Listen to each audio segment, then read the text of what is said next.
අයිබෝවන්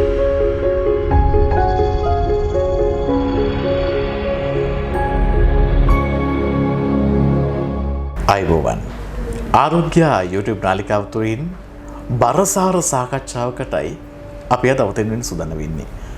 බර ඒ වචනේත් තියෙනවානේ පොඩි දැවැන්ත බව. බර කියනකොට අපි බර කියන එක ගැන සැලකිලි කරන පුංචි කාලේදී ගොඩක් කලාවට අපි ඉපදුණාට පස්සේ අපි ගිහිල්ලා පොඩි බෑග් එකක් වගේ එක දාලා අපි හූතිය තියනකොට අපේ අම්මලා අපේ බර කියලා කාඩ් එක මාක් කරගෙන ඊට පස්සේදී ත්‍රිපෝෂ පැකට් එකක් එනවා ගෙනල්ලා අපේ බර එකලාසයක් කරන්න මහත්ව පරිශ්‍රමයක් දරනවා. ඊට පස්සේ අපි අපේ බර ගැන සැලකිලිමත් වෙනවද? කොහෙද වට වෙලාවක් නේද? හැබැයි වෙලාවක් නැති වුණාට බර ගැන සැලකිලිමත් නොවුනොත් අපේ ජීවත් වෙන වෙලාව නිමා වෙන්න පුළුවන්. ඒ ගැන කතා කරමු. අද සෞඛ්‍ය අමාත්‍යාංශයේ බෝ නොවන රෝග ඒකකයේ ප්‍රජා සෞඛ්‍ය පිළිබඳ විශේෂඥ වෛද්‍ය ශාන්ති ගුණවර්ධන මහත්මිය සමගින් ආයුබෝවන් වෛද්‍යතුමියනි. ආයුබෝවන්. ඇත්තටම බර ගැන අපි බර කතාවක් කරන්න සූදානම් වෙන්නේ. මේ බර ගැන අපි පුංචි කාලේදී සැලකිලිමත් වෙනවනේ. හැබැයි ඇයි පස්සේදී බර ගැන සැලකිලිමත් වෙන්නේ නැත්තේ? එතකොට බර ගැන හිතන්න අවශ්‍ය නැද්ද අපි? ඔව් ඇත්තටම ගත්තොත් එහෙම දැන් අපි අලුත් ඉපදුණු දරුවෙක් ගත්තාම කිලෝ 2.5කට වැඩිය බරක් තියෙන්න ඕනේ කියලා කියන්නේ. ඉතින් කිලෝ 3ක් වුණත් වැඩියම හොඳයි. කොහොම හරි ඊට පස්සේ අපි මව්කිඩි ලබා දෙනවා, අමතර ආහාර ලබා දෙනවා. ඒතර මේ වගේ අවස්ථාවලදී අපි හැම මාසෙම දරුවගේ බර කිරනවා. අවුරුද්දක් යනකම් හැම මාසෙම කිරනවා. එතකොට ඒ අනුව තමයි අපි දරුවගේ වර්ධනය ගැන යම්කිසි අදහසක් ලබා ගන්න. ඊට පස්සේ අවුරුදු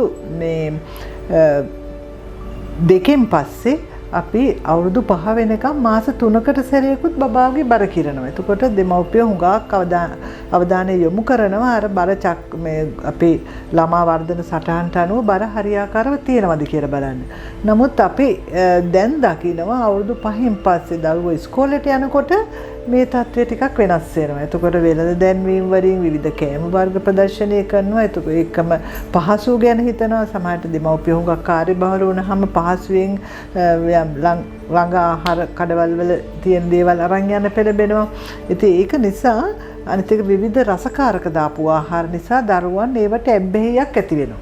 ඒතර මේකේ ප්‍රතිඵලය වෙන්නේ අපේ විශේෂයෙන්ම දැන් පහුගිය කාලේ එහෙම වුණොත් එහෙම අපි ඔන්ලයින් අධ්‍යාපනයට යොමු වෙලා. ඒතර ඒ තුල පුළුවන් තරම් මේ එක තැන ඉඳගෙන තමයි කරන්නේ වැඩ කරන්නේ. ඒ නිසා ව්‍යායාමයක් කිසි දෙයක් නැහැ. ඉතින් අපි පුංචි කාලේම පටන් ගත්තොත් එහෙම දරුවෙක් සාමාන්‍යයෙන් පැයක් දෙකක් දුවලා පැනලා ඇඟට දැනෙන විදිහේ ව්‍යායාම කෙරෙන්න ඕනේ. එතකොට එක තැන ඉඩ නැති ගෙදරක වුණත් ස්කිපින් රෝප් එකක් අරගෙන හරි පනින්න පුරුදු වුණොත් ඒක ශක්තිය වැයවීමේ ක්‍රියාවද. සමහර ජොගින් වගේ දේවල් එක තැන ඉඳලා කරන්න පුළුවන්. ඒතර මේ වගේ දේවල් වලට යොමු වෙන එක හරිම වැදගත් වෙනවා. එහෙම ඒකම සමහර වෙලාවට ගෙදර වෙන කවුරුත් නැත්තම් අම්මා විත්තාත්තයි දරුවයි විතරක් නම් ඉන්නේ. මොකද ගොඩක් තැන් ඉන්නේ ඒ වගේ පවුල්නේ. එතකොට සහායටත් කවුරුත් නැත්තම් අම්මා හැමදේම කරන්න ඕනේ නම් එතකොට අනිවාර්යයෙන්ම මේ දරුවව බිස්කට් පැකට් එකක් දීලා එක තැනකට සීමා කරනවා. සමහරට කම්පියුටරේට, ලැප්ටොප් එකට, නැත්නම් ටීවී එකට, නැත්නම් ස්මාර්ට්ෆෝන් එකට දීලා ගේම්ස් ගහන එක තමයි කරන්නේ. එතකොට දැන් බිස්කට් වගේ දේවල් ගත්තොත් එහෙම ඇත්තටම දැන් චොක්ලට් බිස්කට් එහෙම ගත්තොත් එහෙම බිස්කට් එකක සීනි තේ හැන්දක් වගේ තියෙනවා. එතකොට බිස්කට් 8ක් විතර තියෙනනේ සාමාන්‍ය පැකට් එකක. ඒතර ඒ පැකට් එකේ 8ම දරුවා කෑවොත් සීනි හැඳි 8ක් විතර කාලා. ඒතර පැයක් දෙකක් ඇතුළත දරුවා සීනි හැඳි 8ක් විතර කාලා. ඒතර දවසකටම අපි සීනි තේ හැඳි 6කට අඩු ප්‍රමාණයක් ගන්න කියන්නේ. නමුත් මෙතෙන්දිම සීනි ඒ දවසේ සීමාව ඉක්මවලා ගිහිල්ලා. එතකොට ව්‍යායාමයක්වත් නැහැ. අනිත් කෑම ජාතිත් කනවා. මෙතෙන්දි බිස්කට් කෑම තුල තමයි දරුවන් තුල හුඟක් වෙලාවට මේ බර වැඩි වීමට හේතු වෙන්නේ. ලේසියෙම තියෙන දෙයක්. ඒ නිසා දරුවන්ට අපි ඒව ලබා දෙනවා. ඊට පස්සේ තෙල් කෑම ෆාස්ට් ෆුඩ්ස් ක්ෂණික ආහාර ගත්තාම මේවට දරුවෝ හුඟක් යොමු වෙලා තියෙනවා. ඒතර දරුවන් තුල බර වැඩිවීම සහ තරබාරු වීම අපිට දකින්න ලැබෙනවා පොඩි කාලෙදී. ඒතර මේ පොඩි කාලෙදී බර වැඩිවීම ගැන අපි සැලකිලිමත් නොවුනොත් ඔවුන්ගේ වර්ධනයට පවා මේක බලපානවා. මොකද ශාරීරික වර්ධනය වෙනවා අවුරුදු 20ක් විතර යනකම්. එතකොට අස්ථි වර්ධනය, ඒ අස්ථි භවනය වීම ක්‍රියාවලිය, ඒකම මාංශ පේශි, අනිකුත් ඉන්ද්‍රිය පද්ධති වල වෙනස් වීම රාශියක් වෙන්න පුළුවන් දරුවා ක්‍රමක්‍රමයෙන් තරබාරු වුණොත්. එතකොට අර මේ වැඩිපුර අපි ගන්න සීනි තෙල් විදිහට තැම්පත් වෙන්නේ. එතකොට අර ෆැට් සෙල්ස් නැත්තම් තෙල් සෛල ඒ දරා ගැනීම සෛල තව තව බෙදි බෙදි ශරීර තුළ හැදෙනවා. ඒතර මේ වගේ දරුවෙක් ගැන අපි සැලකිලිමත් නොවුනොත් ඔවුන් යෞවන වියටපත් වෙනකොට බර වැඩි තරබාරු වෙන්න පුළුවන්. ඊට පස්සේ ඒ වගේ කෙනෙක් වැඩි හිටි වයසට නැත්නම් යෞවන වියට නැත්නම් තරුණ වියටපත් වෙනකොට තරබාරු බර වැඩි හිටියෙක් වෙන්න පුළුවන්. හැබැයි ඒ එක්කම අර හැම බෝනවන රෝග අවදානමත් දී වැඩි ඇතෙන්න, අධික රුධිර පීඩනය ඇති වෙන්න, heart attack ඇති වෙන්න, වකුගඩු රෝග ඇති වෙන්න, සමහර පිළිකා ඇති වෙන්න තියෙන අවදානමත් අරගෙන තමයි තරුණයෙක් විදිහට තරුණියක් විදිහට වුන් මේ වැඩිහිටියටපත් වෙන්නේ. විශේෂයෙන්ම තරුණියන් ගත්තොත් එහෙම තරුණියන්ගේ ප්‍රජනක හෝමෝන වල වෙනස් වීම සිද්ධ වෙනවා. ඒ නිසාම ඔවුන්ගේ ඩිම්බ කෝෂවල අර සිස් නැත්තම් වතුර පිරිච්ච මේ වර්ධනය බුබුලු වගේ ඇති වෙන්න පුළුවන්. ඒකට අපි කියන polycystic ovarian syndrome කියලා. ඒකට හෝමෝන් පද්ධති වෙනස් වෙනවා. ඒ නිසාම ඔවුන් විවාහ වුණාට පස්සේ මදසරුභාවය නැත්නම් දරුවන් නොලැබී යාම තත්වයකුත් ඇති වෙන්න පුළුවන්. ඒකම ඔවුන් තරබාරු බව සමහරට මූණේ පොඩක් රැවුල වෙන වගේ ගති අර මේ පුරුෂ හෝමෝන වල ක්‍රියාකාරීත්වය වැඩි වෙන්නේ මේ වගේ වෙනස් වීම් ගොඩක් වෙන්න පුළුවන්. ඉතින් ඒක නිසා මේක අපිට මේ ටිකක් ලේසියෙන් අතහරින්න පුළුවන් දෙයක් නෙමෙයි. ඒ තරබාරු භාව තුල අර රෝග බෝන් නොවන රෝග අවදානමත් අරගෙන ඔවුන් වැඩිහිටියටපත් වෙන්නේ. ඒ විතරක් නෙමෙයි මානසිකවත් ලොකු බලපෑමක් වෙනවා. ඒතර පොන්චි ළමයෙක් මහතට ඉන්නකොට විවිධ විහිළු නම් අයදනවා. ඒතකොට එහෙම වුණාම වුන් මානසිකව යම් කිසි විදිහක පීඩනයකටපත් වෙනවා. ඊට පස්සේ දැන් අපේ දනිස් තමයි මුළු බරම දරාගන්නේ. ඒතකොට දනිස් සංදි යම් කිසි විදිහක මේ කාටිලේජ් ගෙවි යාමක් වේගවත් වෙනවා. ඒ නිසා ආතරයිටිස් වගේ රෝග තත්ත්ව. ඊළඟට අනිත් දේ තමයි දැන් හුඟක් අධික මහත කෙනෙකුට එහෙම නිින්දෙම මේ යන්නත් පුළුවන්. ඒ කියන්නේ දැන් ඔවුන්ගේ දැන් අපි කියවනේ අර උදරයේ ඉදිරියේනේ මේ තෙල් එහෙම තැම්පත් වෙන්නේ. එතකොට යම් කිසි තෙරපීමක් උරස් කුහරයට එන්න පුළුවන්. ඒ නිසා උරස් කුහරයේ පරිමාව අඩු වෙලා පෙනහළු වල ක්‍රියාකාරීත්වය දැන් ඔක්සිජන් කාබන් ඩයොක්සයිඩ් හුවමාරුවට බාධා වෙන්න පුළුවන්. ඒ නිසා මොළයට ඒ පණිවිඩය ගියාම ශ්වසනය පාලනය කරන ඒක හරි විදිහට මේ සමායෝජනය වෙන්නේ නැතුව හදිසියෙ මේ යන්නත් පුළුවන්. අධික බර වැඩි වෙච්ච කෙනෙකුගේ. ඉතින් ඒකම අර කොලෙස්ටරෝල් මට්ටම වැඩි වෙනවා. ඒතකොට සීනි පාලනය නැති වෙනවා. මේක නිසා සමහර වෙලාවට බොහොම අහිතකර තත්වයන්ට ඕන්පත් වෙන්න පුළුවන්. ඒතර ඒ විතරක් නෙමේ රැකියාව විශේෂයෙන් පෞද්ගලික අංශය ගත්තොත් එහෙම රැකියා අවස්ථාවලුත් නැති වෙන්න පුළුවන්. මොකද බර වැඩි වීම, තරබාරු වීම තුල ඇත්තටම ඔවුන් ගණනය කරනවා කොච්චර කාර්යක්ෂමව මේ තමන්ගේ සේවය මුද හරින්න පුළුවන්ද කියලා. ඉතින් මහතෙක් කෙනෙකුගේ අර ලෙඩ ඇතිවීම තුල ඔවුන්ගේ ආයු කාලය අඩු වෙනවා. විශේෂයෙන්ම දැන් අපි බෝ නොවන රෝග වළක්වා ගැනීමේ ප්‍රතිපත්තිය සකස් කරලා තියෙනවා. ඒකේ මූලික මේ ඉලක්කයක් තමයි මේ අකල් මරණ අඩු කරන්න. අකල් මරණ කියන්නේ අවුරුදු 65ට අඩුවෙන් වයසේදී මැරෙන එක අඩු කරන්න. එතන මැරෙන එක නැත්තම් රෝග වලට භාජන වීම අඩු කරන්න. මොකද ඒ කාලේ තමයි මිනිස්සුන්ගේ අවුරුදු 50 40 විතර පස්සේ කාර්යක්ෂම අධ්‍යක්ීම් බහුල සේවාවන් වැඩි ලබා ගන්න පුළුවන් පුද්ගලයන් අපිට අහිමි වෙනවා අර වගේ රෝග ඇති වුණොත්. ඉතින් අපේ එක ඉලක්කයක් තමයි මේක කොහොමද අඩු කරගන්නේ. ඒ සඳහා තමයි අපි විශේෂ කාර්යභාරයක් කරන්න බලාපොරොත්තු වෙන්නේ. දැන් අපි මේ ගැන කතා බහ කරනකොට දැන් මේ බර කියන එක විවිධ අයට විවිධාකාරයෙන් බලපාන්නේ. ගොඩක් වෙලාවට දැන් මේ සාමාන්‍යයෙන් කාන්තාවක් විවාහ වුණාට පස්සේදී තරබාරු වෙන ස්වභාවය වැඩි. ඊට පස්සේ දැන් පිරිමි කෙනෙක් තනියෙන් ඉන්නකොට තරබාරු වෙනවා වැඩි. ඇත්තටම මේ ස්ත්‍රී පුරුෂ සමාජීය භාවය මේ තරබාරුවට බලපෑමක් එල්ල කරනවද? නෑ ඒකට වඩා හුඟක් වෙලාවට මම හිතන්නේ විවාහයෙන් පස්සේ දැන් කෙට්ටුවට හිටපු පුරුෂ පක්ෂය ගත්තාම ගොඩක් අය මහත් වෙනවා. ඔව්. මහත් වෙනවා. එතන මොකද අර මේ දැන් අපි ආදරයට කියලා හැමදේම හදලා දෙනවා. ඒතර සීනි තෙර දාලා රස ආහාර හදලා දෙන්න පුළුවන්. ඒතර ඒ තත්ත්වයට තුළින් සීමාවක් ඒතර හිත මානසිකවත් ලොකු තෘප්තිමත් භාවයක් තියෙනවා. හොඳ සම්බන්ධතාවයන් ඇති වුනහම ඒ නිසා ඔවුන් ආහාර වැඩියෙන් ගන්න තත්ත්වයක් ඇති වෙන්න පුළුවන්. ඒතර ඒ නිසා මිසක් නැත්තම් අර විවාහයෙන් පස්සේ කියන මේ එකක් අපිට හිතන්න බෑ. නමුත් දැන් ගර්භණී භාවයට පත් වෙනකොට අපි දන්නවා සාමාන්‍ය කිලෝ 10කට වැඩිය හොඳ බබෙක් හම්බෙන්න නම් ගර්භණී කාලේ බර වැඩි වෙනවා. එතකොට මේ එහෙම වුණාට දරුවා බිහි වුණාට පස්සේ ක්‍රමක්‍රමයෙන් යථා තත්ත්වයටපත් වෙන්න පුළුවන්.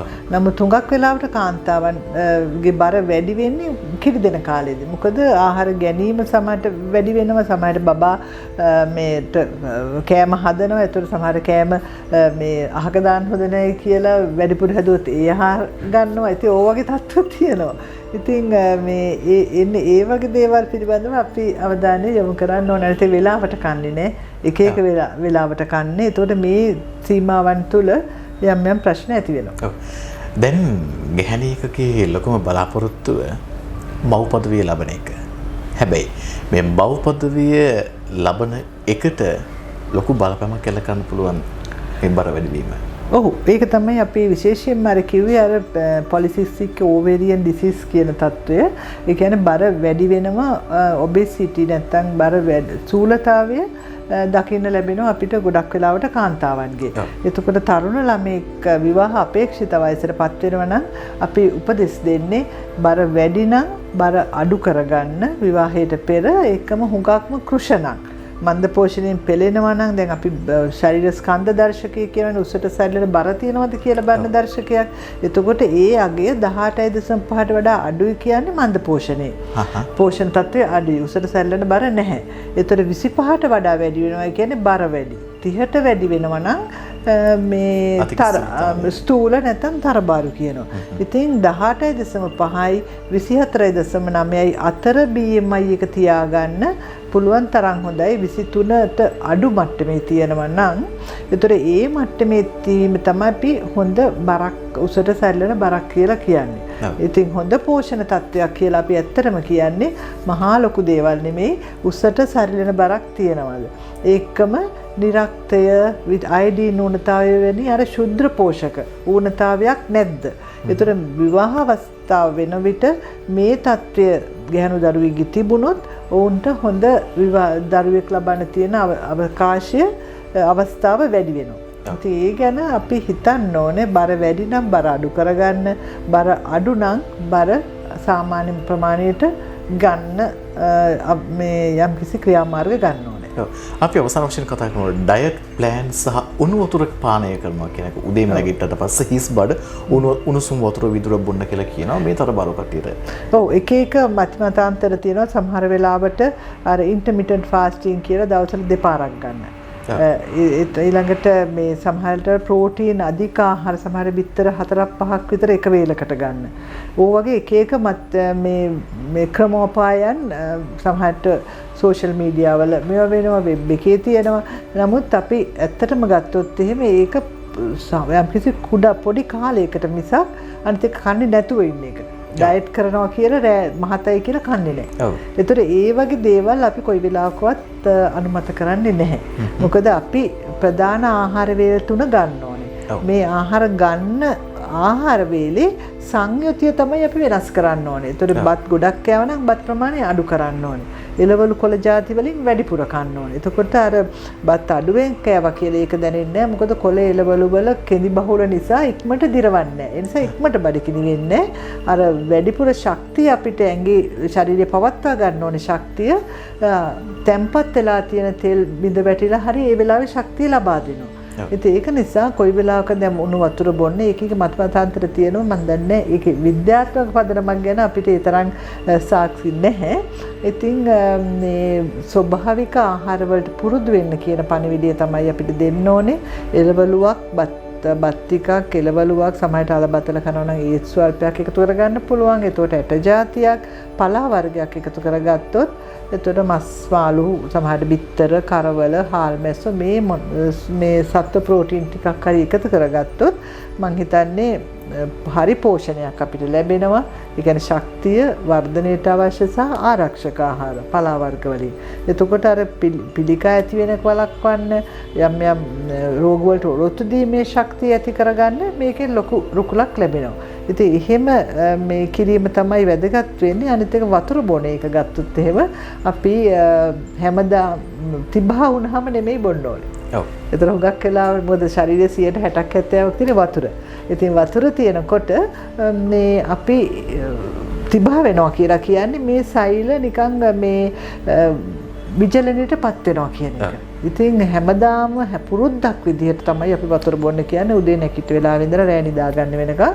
එතකොට අපි මේ ප්‍රමාණය ගැන කිව්වොත් එහෙම අපේ බර කිලෝග්‍රෑමයකට මිලිලීටර් 35ක් වැටෙන්න. එතකොට අපි කිලෝ 50ක් බරයක් කෙනෙන්න ඒක 35න් වැඩි කරාම එන ගාන මේ මිලිලීටර් වලින් එන්නේ. ඒක ඉතින් අපි 1000න් බෙදුවාම ලීටර් වලට හදා ගන්න පුළුවන්. එතකොට ලීටර් සමහරට 1.70 ලීටරයයි මිලිලීටර් 750ක් වගේ ප්‍රමාණයක් තමයි ඒ බරට අවශ්‍ය වෙන්නේ. ඉතින් හුඟක් රස්නේ දවස්වල නම් ඊට වඩා වැඩි වෙන්න පුළුවන්. සාමාන්‍යයෙන් ගත්තොත් වැඩිහිටියෙක් ලීටර් 2.5ක් ඒ කියන්නේ අර ලොකු බෝතලයකින් 2.5ක් විතර වතුර වෙන්න පුළුවන්. නැත්තම් බෙලි මල්, ඔය කනවරා, තැඹිලි මේ වගේ දියර ಜಾති තියෙනවා. නමුත් අර කෝලා බීමයි මේ රසකාරක තියෙන කාබනික කෘත බීමයි නෙමෙයි ගන්න ඕනේ. මොකද ඒව අධික සීනි තත්ත්වය තුළ තව තවත් ශරීරයේ සෛල විචලනයටපත් වෙනවා. ඉතින් ඒ නිසා පුරුද්දක් විදිහට බොන්න කියන එක තමයි පුංචි කාලේ ඉඳලා දරුවට එළියට යනකොට කොහේ හරි යනකොට වතුර බෝතලයක් අතට දෙන්න පුරුදු කරොත් මම හිතන්නේ දරුවන් තුළ උනත් මේ හොඳ පුරුද්ද වර්ධනය කරගන්න පුළුවන් වෙයි. අනිවාර්යයෙන්. ඉතින් ප්‍රේක්ෂක හිතවතුනි බලන්න අපි නොහිතුවාට කොච්චර දේවල් නම් අපිට වැරදිලා තියෙනවද? ඒකනේ අපි මෙච්චර ලෙඩ වෙලා තියෙන්නේ නේද? අපි ලෙඩ අඩු කරගන්න, නිරෝගී සම්පත වැඩි කරගන්න ආරෝග්‍ය තුළින් අද මේ කතා බහ නිමා කරන්න සූදානම් වෙන්නේ. හැබැයි ආයමත් දවසක අපි මුණ ගැහෙන්න සූදානම් මේ සම්බන්ධයෙන් කතා කරන්න. තව ගොඩක් දේවල් තියෙනවා අපිට කතා කරන්න. එහෙමනම් අද සම්පත්දායකත්ව ලබා දුන්නු සෞඛ්‍ය අමාත්‍යාංශයේ බෝ නොවන රෝග ඒකකයේ ප්‍රජා සෞඛ්‍ය පිළිබඳ විශේෂඥ වෛද්‍ය ශාන්ති ගුණවර්ධන මහත්මියට අපි බෙහෙවින් ස්තුතිවන්ත වෙනවා. අද දවසේදී ලබා දුන්නු දායකත්වයෙන් බොහොම ස්තුතියි ඔබතුමියට. ඒ වගේම ප්‍රේක්ෂක ඔබටත් නිදුක් නිරෝගී සුවපත් භාවය හැමදාමත් වැඩි වැඩියෙන් ළඟා වේවා කියලා ප්‍රාර්ථනා කරමින් සමුගන්නවා. නැවත අපි මුණ ගැසමු ආරෝග්‍යත් වලින්. ඔබට සුවදායී දවසක්. තෙරුවන් සරණයි.